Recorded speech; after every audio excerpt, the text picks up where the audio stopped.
You're dealing with a racing heartbeat, sudden bouts of excessive sweating, and a chronic, relentless urge to use the bathroom. When the body reacts this aggressively, logic dictates that a specific organ must be failing. We assume something physical is broken. Take severe bladder issues.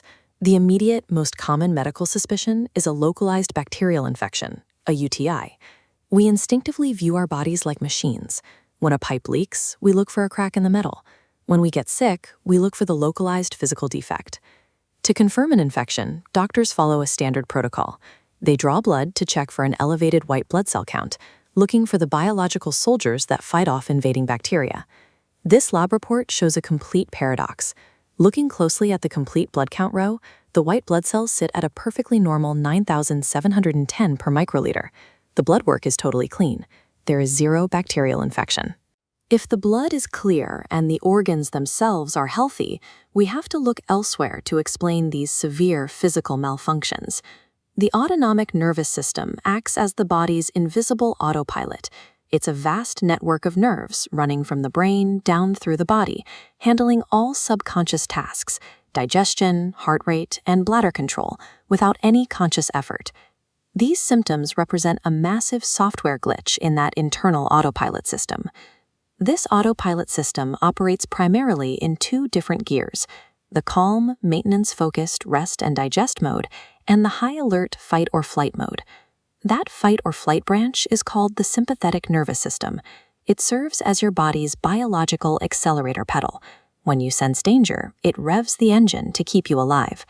A major flaw in human wiring is that the brain cannot differentiate between the physical predator and the heavy weight of psychological stress. Whether running from a predator or dealing with intense performance anxiety, the brain registers the threat exactly the same way. Under chronic stress, the brain slams its foot down on that sympathetic accelerator pedal. Psychological stress acts as a literal life or death alarm that forcefully overrides the body's normal operations. Tracing the mechanical chain reaction, the panicked brain floods the spinal column with emergency signals. These hit the pelvic floor muscles, forcing a tight spasm that creates an agonizing urge to urinate.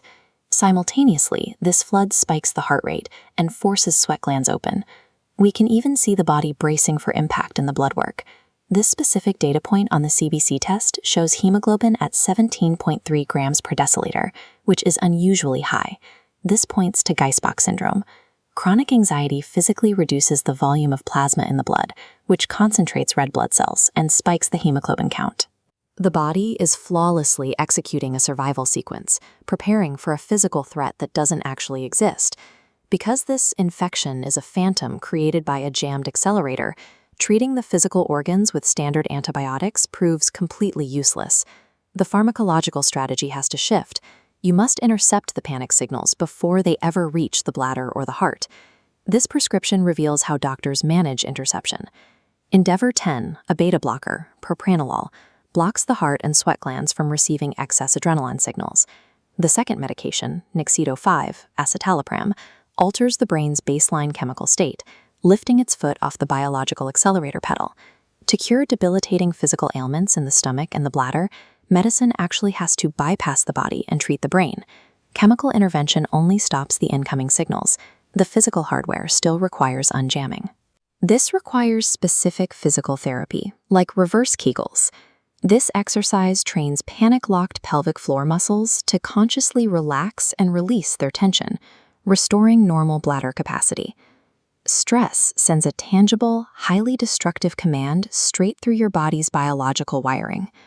Recognizing this biological reality allows us to stop chasing phantom illnesses with the wrong tools and address the actual root cause of the malfunction.